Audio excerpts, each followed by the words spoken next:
Hey, I couldn't finish. I have to keep going on this on the peer chapter a little bit more. I just wanted to clarify a few things again pretty quickly.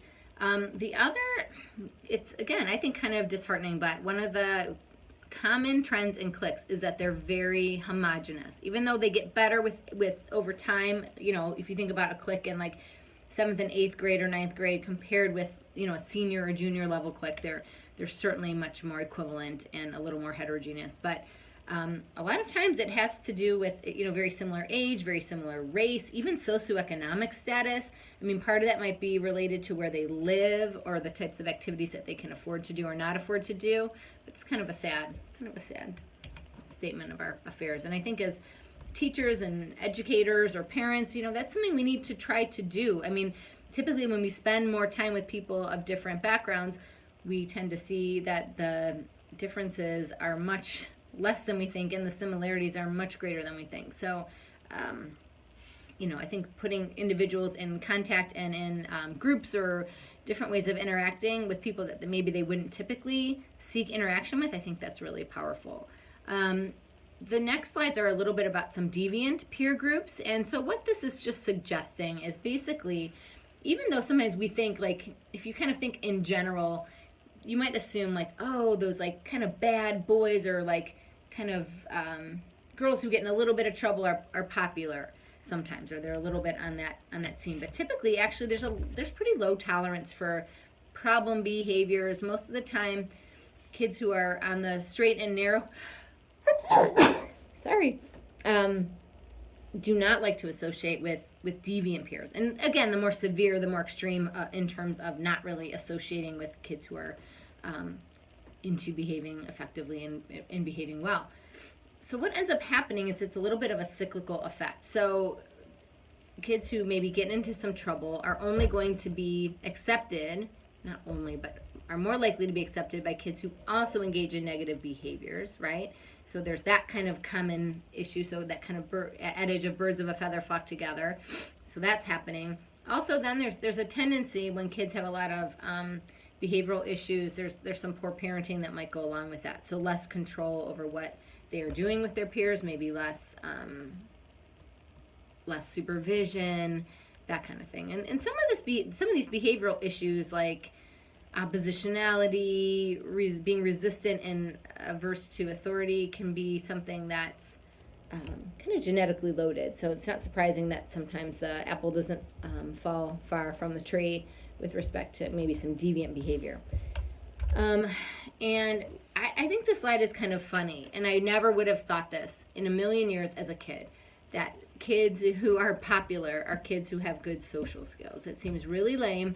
There's another argot that's probably not in vogue right now, but I said it anyway. But it's kids who can navigate, you know, being there for somebody, meeting people's needs, acting appropriately. The kids who I think were pretty popular too were able to navigate getting along with their peers and different peers, you know, from different backgrounds, from different cliques, from different crowds, but also being able to get along well with coaches, teachers, principals, that kind of thing. They're able to kind of be socially appropriate. They're confident, sometimes a little too talkative, but usually they kind of know, they can read the cues on the teacher's face, the parents' face of, okay, I've pushed it too far, I'm going to shut up right now. So again, having social skills, which sounds like a lame term, is actually really beneficial in terms of popularity, being liked. So some of the more unpopular adolescents, or kids who just have more trouble making friends, however you want to say it, or maybe who have some challenges with social skills, are the aggressive ones. Again, low tolerance for individuals who, you know, cause fights. Nobody wants to be around that very often. Those who are really shy, withdrawn, or anxious, so they're not overly popular because they're not putting themselves out there, and they're probably over time not getting a lot of good practice in their social skills.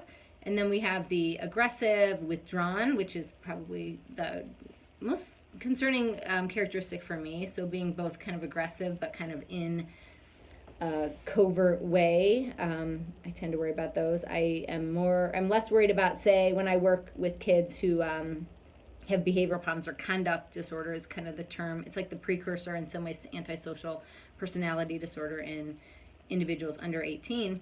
There's two subtypes. So one is like a childhood onset or like life course persistent. And those kids are kind of more the leaders in the kind of engaging in behavioral issues.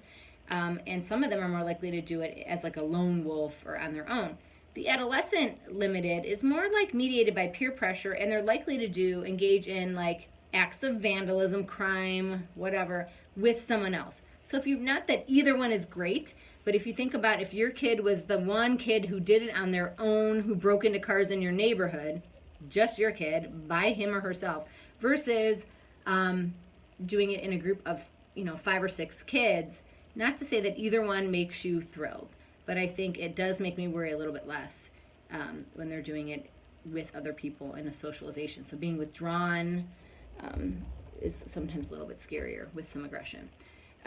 We also can differentiate between like physical aggression, and while males are certainly more likely to engage in physical aggression compared to females, females are more likely to engage in what's called relational aggression. So it's actually aggression that's much more difficult to observe while kind of watching.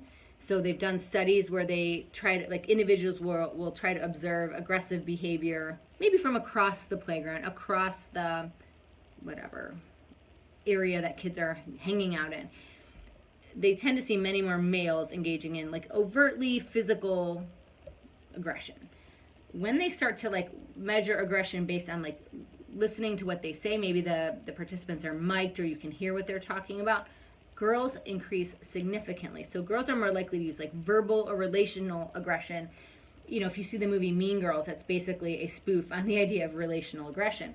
So, maybe it could be something subtle, like an eye roll, leaving you off of a group text, not tagging you in a photo, or putting up a photo where you were, where you're not there and you might feel left out, rolling your eyes, not inviting you somewhere. So it's a lot easier on a child or an adolescent to say, oh my gosh, Chris hit me, I have a bruise, he did something physical to me. That's easier to like get assistance with. It's much harder to get assistance with, and it feels almost weird or I don't know, shameful to say like, oh, Christine didn't invite me to her birthday party, or Christine tagged a photo on Instagram or put up a photo on Instagram and I wasn't in it, or something like that, right? And so that stuff can be really damaging and painful for kids too, and so that's something interesting. The hostile attribution bias is also just with kids who tend to have behavioral problems. They tend to, and who are aggressive, tend to view they have more trouble being empathic, and so they won't see their behavior, their violent or aggressive behavior as threatening as it is to the person experiencing it. They tend to get a lot of reinforcement for it. People kind of get out of their way and leave them alone.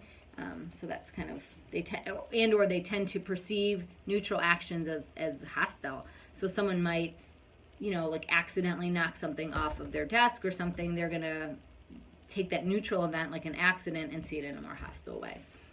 And then I have a slide about kind of bullying and what that victimization can do. Let's see what I want to say here.